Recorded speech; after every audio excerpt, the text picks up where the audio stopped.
Okay, let's unpack something kind of jarring I came across. Have you heard these estimates about the cost of ministry, specifically in the U.S.? Oh, yeah. Some of those numbers are pretty eye-watering, aren't they? Right. Like there are figures suggesting the total expense per baptism could be like $1.55 million. Mm-hmm. I've seen that one. Or, get this, the traditional churches might be spending somewhere between 82, maybe up to 96% of their money just maintaining things. Just keeping the doors open and the lights on. Yeah. Yeah. It really makes you pause, doesn't it? Totally. Especially when you think about, the core mission Jesus gave us, making disciples. You have to ask, does that kind of spending pattern really line up? That's exactly the question. And that contrast is really what we want to dive into today. We've been looking through quite a bit of material, articles, research, some of your own notes, actually, that tackles these, well, pretty significant challenges the church is facing now in the 21st century, especially here in the global north.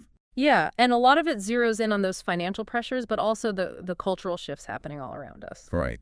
And these sources, they're basically arguing that a lot of the traditional models churches use, they're just really struggling. Struggling to be effective, struggling to keep up. Especially when you compare it to the incredible growth happening in other parts of the world, places where the resource situation looks totally different. Exactly. But what's interesting is they don't just, complain about the problems. They actually propose alternatives. Yeah. Different models that they argue are like deeply rooted in biblical principles. And are actually showing results, right? Real fruit. Yeah, exactly. So our mission for this deep dive is really to pull out the key insights.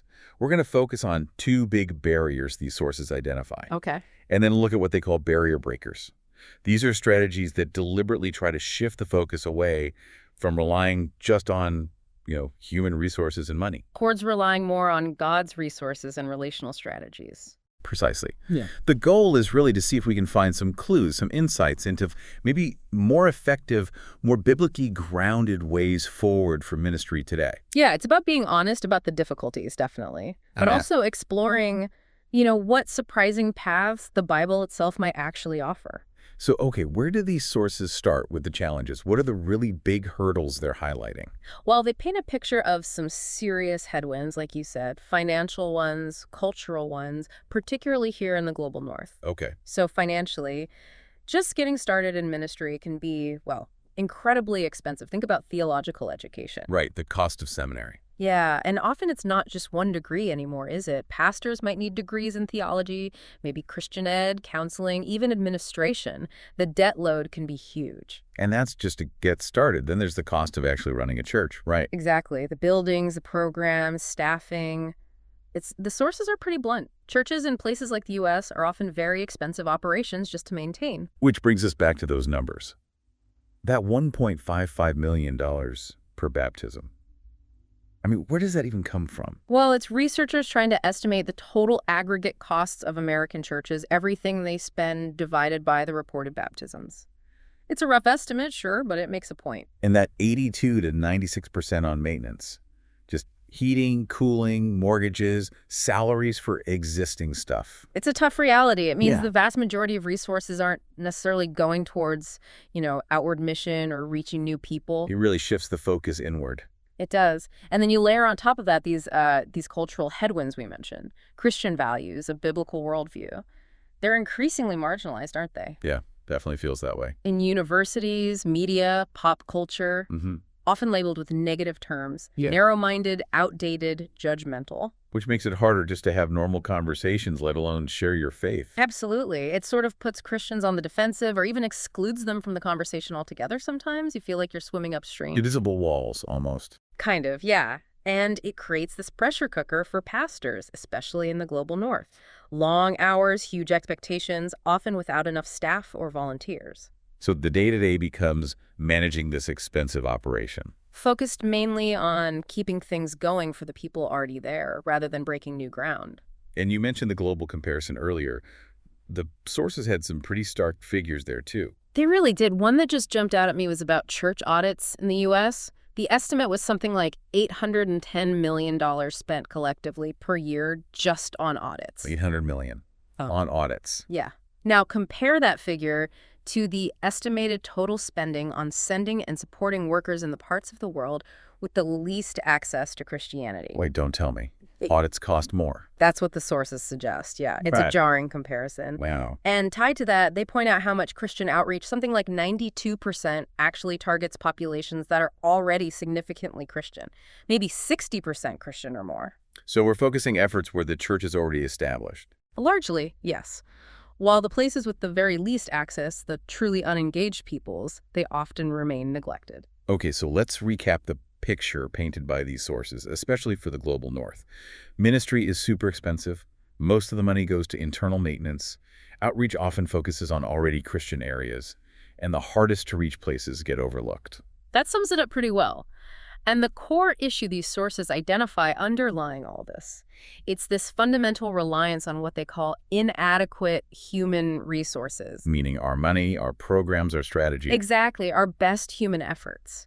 They argue this reliance inherently limits how effective we can be, how much we can scale, especially when you contrast it with these disciple-making movements, DMMs you see exploding in the global south. So the argument is, if you build your ministry primarily on human resources, you're automatically capped by human limitations. That's the core idea. But the sources propose a pretty radical shift, Really? moving beyond relying on those limited human resources and learning to rely on God's resources, God's provision. Okay, now that sounds like a completely different way of operating. Mhm. And they have these two barrier breakers to help make that shift. Yeah, two key principles they see modeled in Scripture and playing out in these global movements today. You want to jump into the first one? Let's do it. Barrier breaker number 1, people of peace access into alien culture. This sounds familiar. Feels like it connects back to Jesus sending out his disciples. Directly, yeah. It comes straight out of Luke chapter 10. Remember when Jesus sends out the 12 and then later the 72? Mm-hmm. His instructions are pretty specific and maybe a bit strange to our ears. He says, when you enter a house, first say, peace to this house. If someone who promotes peace is there, your peace will rest on them. If not, it will return to you. Stay there eating and drinking whatever they give you. And crucially, do not move around from house to house. So don't just barge in everywhere. Look for someone specific, someone welcoming. Exactly. Look for someone God has already prepared. That's the essence of a person of peace, as these sources define it based on the passage. It's someone God has sort of prearranged. Okay. They're usually a local resident. They welcome you. They're willing to listen. And often, they become the bridge into their community, their social network. They might even vouch for you. And they're open, at least initially, to hearing the message or exploring it. They open the door. And a key point from the sources is that this person of peace might not be who you expect. No. Not necessarily the religious leader or the most respectable person. Absolutely not. You can't prejudge. They could be anyone educated, uneducated, high status, low status, maybe even someone who seems initially hostile. The point is God prepares them, and their openness might really surprise you. So how do you find these people? It doesn't sound like something you could just map out. No, and the sources are really clear on this. The primary strategy is prayer, asking God specifically to lead you to the people. He's prepared in your context, your neighborhood, your workplace, whatever your mission field is. Prayer first, but is there a practical side too? Things you can actually do. Yeah, definitely. They suggest that people who are spiritually hungry or searching are often drawn to Christians who are just living their faith authentically. Sometimes they might even seek you out. Interesting. And you still need to engage. One simple, practical idea is just asking open-ended spiritual questions in everyday interactions. Like you're chatting with a shopkeeper you see often, maybe asked, if you could ask God for one thing, what would it be? Okay. Non-threatening. Right. And then genuinely listen. Offer to pray for them right then and there. Follow up. It's about building relationships. That relational bridge can then lead to maybe exploring the Bible together, which is really key for discovering who is genuinely open. That feels very different from, say, big outreach events or maybe cold calling, door-to-door evangelism. It is a different approach. And the sources point out something interesting about the book of Acts. While we in the global north often focus on Acts as a model for proclamation, Peter's big sermon. Right, the public speaking parts. Exactly. But these sources argue if you read Acts more closely, you see this person of peace principle popping up all over the place. Really? Like where? Well, think about Aeneas, Cornelius, Lydia, the Philippian jailer, Titius Justus, Crispus.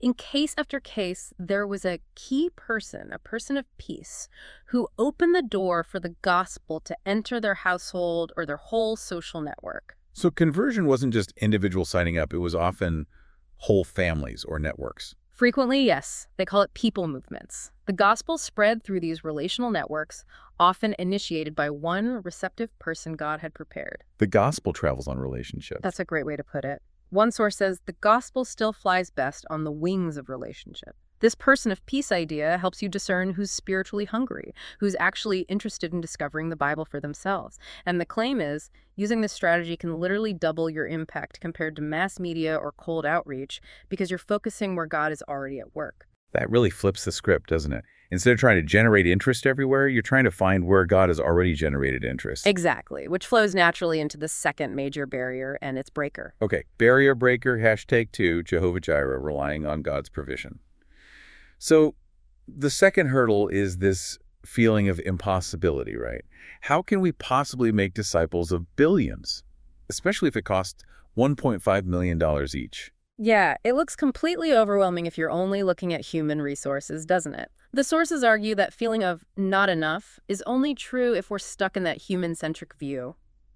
The barrier breaker is shifting our reliance entirely onto God's resources, leaning into Jehovah Jireh, the Lord will provide. And they bring up that famous Hudson Taylor quote. They do. God's work done in God's way will never lack God's supply. That's kind of the motto for this approach. And the biblical roots are there, too. Oh, absolutely. Again, back to Matthew 10 and Luke 10, when Jesus sent out the disciples, he gave them very specific instructions not to take the usual provisions. No money, no extra bag, no extra clothes, sometimes not even a walking stick. Which, again, is the complete opposite of how we usually plan and fund ministry projects today. We want budgets, contingencies. Totally counterintuitive to our planning. Jesus was forcing them into a position of total dependence on God, with that provision often coming through the hospitality of the persons of peace they found. Right. The point wasn't that resources weren't needed, they absolutely were, but that God himself would supply them day by day on the way, and that supply was directly linked to their faith and their obedience. Like Abraham and Isaac on the mountain, the ram showed up, but only after Abraham obeyed. Perfect example. Or the manna in the desert God provided daily, but they had to obey daily to gather it.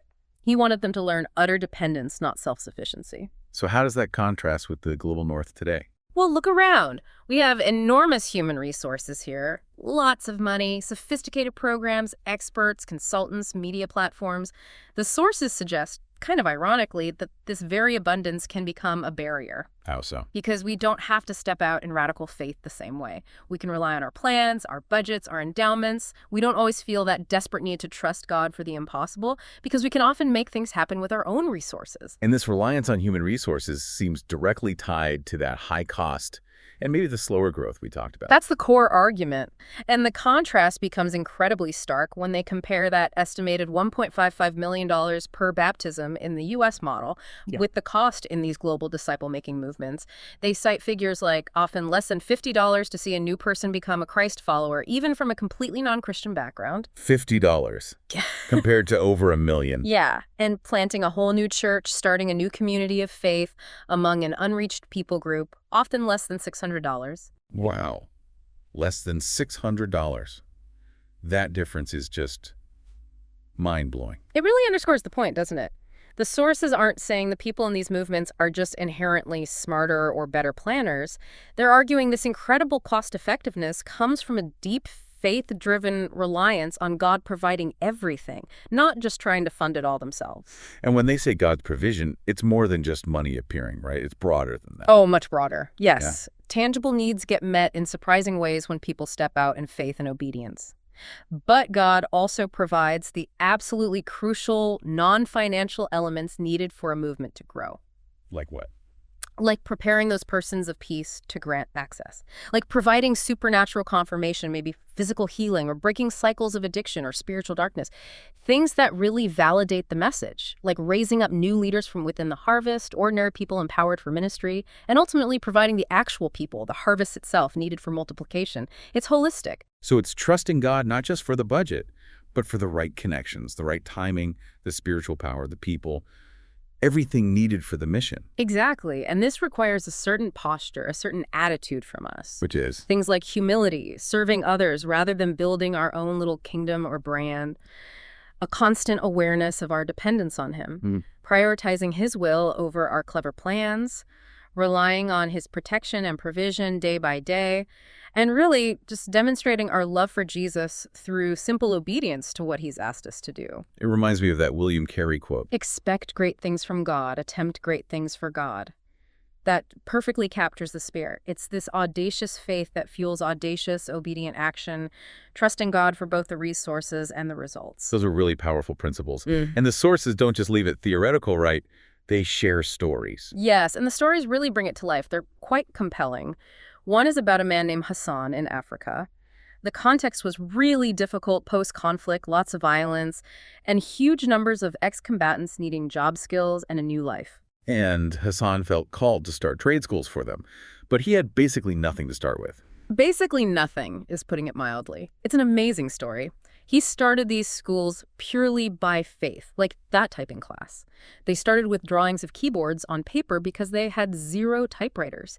He was literally teaching the theory of typing. No way. Drawings of keyboards? Yep, and the carpentry class had maybe a dozen students sharing just a couple of hammers and a handful of basic tools. How could that possibly work? From our perspective, that sounds doomed. Well, it sounds like radical dependence, doesn't it? Hassan's vision was clear. It was about vocational training and discipleship, hand in hand. He believed that if God gave him the vision, God would provide. And the stories say that provision would just arrive, often right when it was needed for the next step. Tools, supplies, eventually typewriters. And the results went way beyond just job skills, I assume. Oh, far beyond. Many of those former fighters didn't just start businesses. They became committed Christ followers. Some even became pastors, and it didn't stop there. That first act of faith multiplied. They started replicating the model, starting more schools across the country. Wow. Often in communities that had never been reached with the gospel before. And frequently, they could get an entire school up and running for less than $800.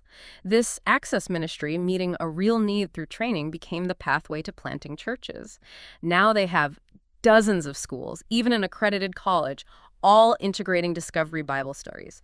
Thousands of students and their families have become followers of Jesus through it. That's just incredible. The scale, the impact, all driven by this faith-fueled dependence, not by some huge initial budget or complex infrastructure. It's a powerful example of attempting great things for God and then seeing God provide great things, right? There's another story, too, about an American missionary couple. Southeast Asia. They were facing huge language and cultural barriers, felt totally overwhelmed, but they felt God prompting them to pray for 100 new disciples in their first year. It seemed completely impossible to them. Yeah, that sounds like a massive goal in that context. But they started small, training just a little group, and one young man from that group just caught the vision. He went back to his own village and trained, well, basically the whole village. 103 people came to faith. A whole village, through one guy. Yeah.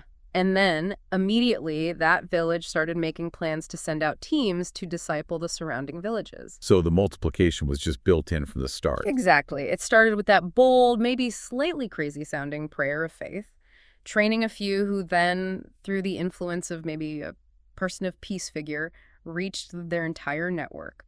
God multiplied it. Amazing. Yeah. And there was one more example from a human trafficking ministry. Right. A similar principle, but maybe even more radical.